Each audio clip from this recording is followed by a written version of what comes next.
Hi friends, welcome to SRS family. அரைச்சாச்சு இட்லி பொடி, பருப்பு பொடி 2 பொடியும் அடிச்சாச்சு. இதில் வந்து பருப்பு பொடிக்கு என்னென்ன யூஸ் பண்ணேன்னா, துவரம்பருப்பு, கடலைப்பருப்பு, பாசிப்பருப்பு, 2 ஸ்பூன் பொட்டுக்கடலை, அதுக்கப்புறம் சீரகம், காஞ்ச மிளகா, பூண்டு, அப்புறம் கொஞ்சம் கருவேப்பிலை. இதுதான் வந்து இதுக்கான இது. இதில் வந்து உங்களுக்கு எவ்வளோ அளவு வேணும் அப்படின்னா கமெண்ட்ஸில் கேளுங்க, நான் சொல்கிறேன். அதுக்கப்புறம் இது வந்து இட்லி பொடி.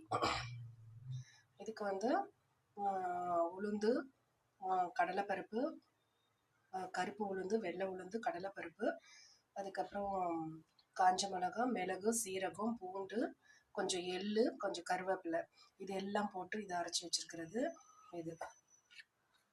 இதுக்கும் வந்து அளவு எவ்வளோ வேணும் அப்படின்னாக்கா எனக்கு நீங்கள் கமெண்ட்ஸில் கேளுங்க, சொல்கிறேன். ஓகே ஃப்ரெண்ட்ஸ், இந்த வீடியோ பிடிச்சிருந்தா சப்ஸ்கிரைப் பண்ணுங்கள், லைக் பண்ணுங்கள். தேங்க்யூ ஃப்ரெண்ட்ஸ், பாய். அப்புறம் ரெண்டுத்துலேயும் பெருங்காயம் அது மறந்துட்டேன். ஸோ இதில் முக்கியமாக வந்து நம்ம பெருங்காயம் சேர்க்கணும், பெருங்காயமும் பூண்டும். ஏன்னா எல்லாமே பருப்பு வகை, அதனால் கண்டிப்பாக பூண்டும் பெருங்காயமும் சேருங்க. நல்ல டேஸ்ட்டாக இருக்கும். எப்போவுமே கொஞ்சம் கொரகொரப்பாகவே அரைச்சிக்குங்க. அப்போ தான் வந்து இட்லி பொடிக்காக இருந்தாலும் சரி, ரைஸுக்காக இருந்தாலும் சரி, கொஞ்சம் கொரகொரப்பாக இருந்தால் தான் டேஸ்ட்டாக இருக்கும். இது வந்து நல்லா நெய் போட்டு ரைஸில் சுட சுட ரைஸில் நெய் போட்டு மாங்காய் ஒரு தொட்டுட்டு சாப்பிட்டோன்னா அப்படியே அல்டிமேட்டாக இருக்கும் ஃப்ரெண்ட்ஸ். அதே மாதிரி இட்லி பொடியும்.